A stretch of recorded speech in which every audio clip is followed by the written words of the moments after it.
lovely specimens. Welcome to HoneyBadgerRadio. I'm here with Hannah Wallen, and we're going to discuss this week's topic on HBR Talk. So Hannah, tell me what topic you chose and why you chose it. And I think you also got a special guest, so tell me about her. Yep, I am going to be having on Deborah Powney. So I'm going to be having on. Yeah. I do that all the time. That's why it takes me so long to record my opening monologues. But I'm going to be having on Deborah Powney, and I hope I'm pronouncing her name right, because I was told Powney is not correct. But it wasn't told by her. So I'm gonna have to ask her before the show just to make sure. I wonder if she ever got a pony when she was a girl. That would be cool. Yeah.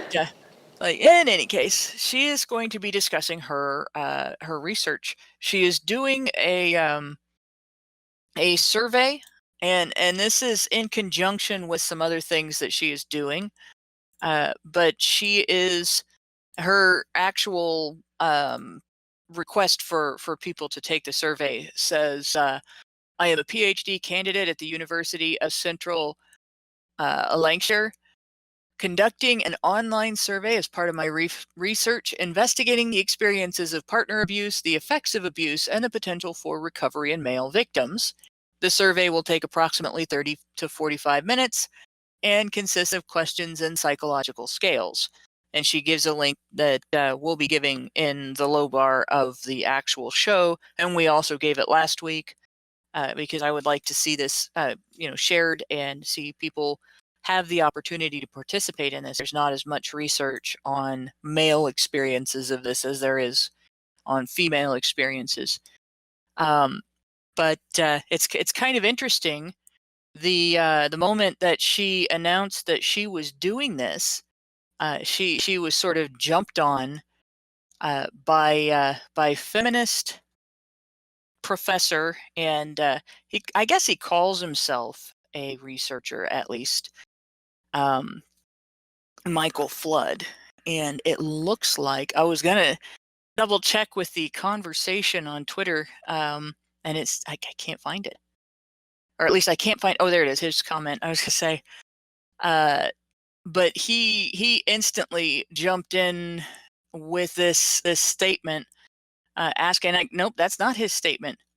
I think he deleted the comment under which his argument with me takes place, because it was like the first comment under there, and now it's been replaced with other comments. So apparently he couldn't handle the discussion. At least that's what it looks like. An academic who can't handle discussions, that's sadly not rare, but it should be. Yeah. Well, in any case, so he jumped in and said that it looked like, now this is based on him seeing one tweet, that it looked like she was sampling only or mostly from men's rights and fathers' rights sources, and that would skew the results. And she was, of course, going to, he hoped she was going to be disclosing that in her final report. And of course, a bunch of us jumped his case for saying that, because from one tweet, first of all, you can't tell if that's what she's doing. Mm-hmm. And second of all, most feminist research on the dynamics of intimate partner and sexual violence is done at refuges that only accept female victims and that operate under the Duluth model, which presumes intimate partner and sexual violence to be perpetrated as part of an all-male effort at dominating and controlling women. Yeah, and that's so the whole what a purpose surprise. behind it. Hypocrisy. Right. And of course, I wanted to get a chance to talk to her about her research, because one of the things I did was question him on whether or not he actually looked into what she's doing. So I would like to give her a place to talk about exactly what she is doing. Yeah. And, I think this is specifically of interest to the men's rights community, because again, men are an underrepresented group in terms of research on intimate partner and sexual violence. And here is a researcher who's not going to be filtering their experiences through a feminist ideological lens. Yeah, isn't it astounding that he calls her out for not looking at the issue through a particular lens, but just looking at collecting data without bias? Because that's really what this is about. Yeah. They want a particular bias when looking at the data, and if it's not there, then they're going to attack it as being biased, astoundingly. Because I'm pretty sure that Deborah does not identify as a men's rights activist. She doesn't identify as a men's issues. She probably may want to bring attention to domestic violence against men. So she's not looking at this from an ideological perspective other than having an interest in the subject. And if having an interest in the subject is an ideological perspective, then I think a lot of scientists are very biased because most scientists have an interest in the things that they study. So that might be the reason why they want to study them in the first place. Exactly. There might be a correlation there. So, but to look at this and say, if she doesn't approach this from our framework, it's biased, is astounding to me. She's just looking at the data. She's just finding the data. She's just trying to access it outside of their paradigm. And if their paradigm was so solid, then it would be able to accommodate additional or new data. But it isn't. Yep. We all know it isn't. We all know that it is broken. And it assumes what it seeks to prove. And consistently, feminists assume what they seek to prove. Go ahead. I found his actual comment. Twitter is really weird. So Twitter's a pain. What she did, now her Twitter handle is Firebird Psych. And Firebird Psych tweets out, after piloting and feedback, I'm releasing my survey exploring the experience of male victims of domestic abuse. Please consider taking part or sharing the post below or this link. And she gives the link in the post. And then she actually added a bunch of at mentions to a lot of people, including me. And I shared it and everything and contacted her about it and stuff. And there are people in that group who are men's rights activists and anti-feminists. And there are people in that group I don't know that might or might not be. But he answered her tweet, not the initial tweet, but the at mentions of all these other people. I see that you are recruiting participants for your male IPV victim study in part through anti-feminist advocates and networks. A, I wonder how this may shape the sample and their experiences. And B, I assume this recruitment strategy will be acknowledged in the write-up. So the difference between somebody who's an anti-feminist and a feminist, all right, and somebody who's just, I guess, neutral, is presumably a person who's neutral recognizes that feminism is wrong. That's not right. Otherwise, they'd call themselves a feminist. So the difference really is that anti-feminists recognize that feminism is wrong and were willing to talk about it publicly. So yeah, that's the difference. So what is it?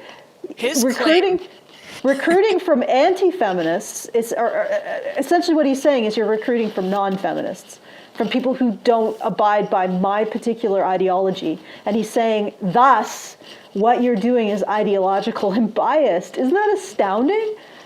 Yeah, and to be honest, his claim is that we would have a more we would have men who are abused using the court system as a form of abuse would be overrepresented in our community, right? That's his claim.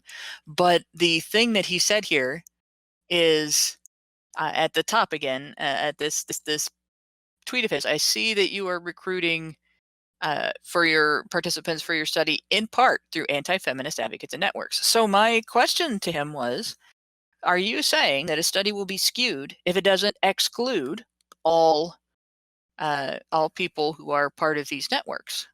Oh, I didn't say that. I am only concerned if she is recruiting mostly or completely from these networks. At which point I asked him what evidence he had that she was doing that.